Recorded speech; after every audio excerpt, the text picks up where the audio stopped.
叫么ของปลี了，路说ปลี了要出去呀，那到北一个工作都上天了，都是的。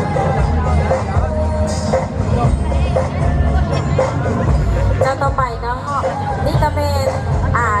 15น้องนางสาวของพวกเขาเนาะสนะจะให้เขายันเซินภูมามอบ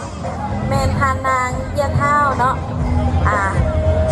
ขณะจัดงานเนาะขึ้นมอบของขวัญไทยเลยเนาะขอยันเซิน เขาเจออย่างคณะจัดงานอย่างเยี่ยมพ่ออย่างหลวงพ่อเยี่ยมพ่ออย่าง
จะพงจะอยู่คือสามวันป้าเมื่อชีโดยจนสังคนรวมมาต้องจีที่ช่วย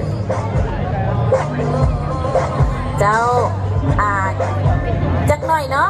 ทางเพิ่นมอบสอดดอกไม้งามๆให้นักสาว15ทานแล้วต่อไปถ้าหากทานใดเป็นกองเสียของนักสาวเบอร์ใดนั้นอยากมอบของขวัญเป็นพิเศษก็ขอเงินเซินเลยเด้อก็เจออย่าง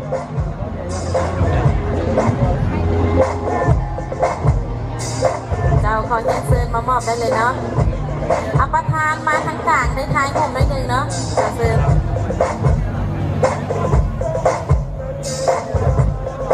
คือจังสาแต่ก็ได้ตะมป้าตะมอาชีพที่จังแทงโดนตัวเลยจะตะมเต่า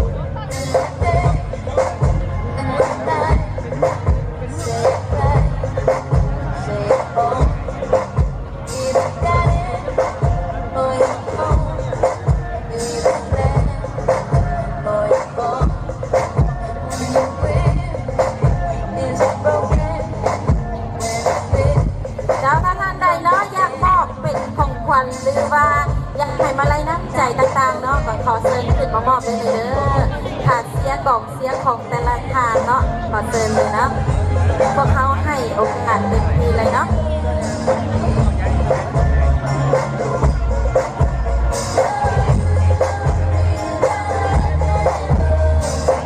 ที่เจ้ามาจ้อเราไปจำสิ่งคนชวนเลยอย่าตัวตัวอย่าจ้อที่เจ้ามาจ้อเราเป็นสิ่งคนชวน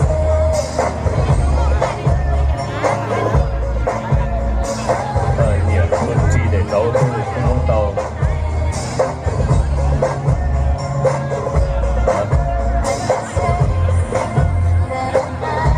bây giờ khả năng cảm ơn cả lấy giả giờ là vấn đề chia để bây giờ phải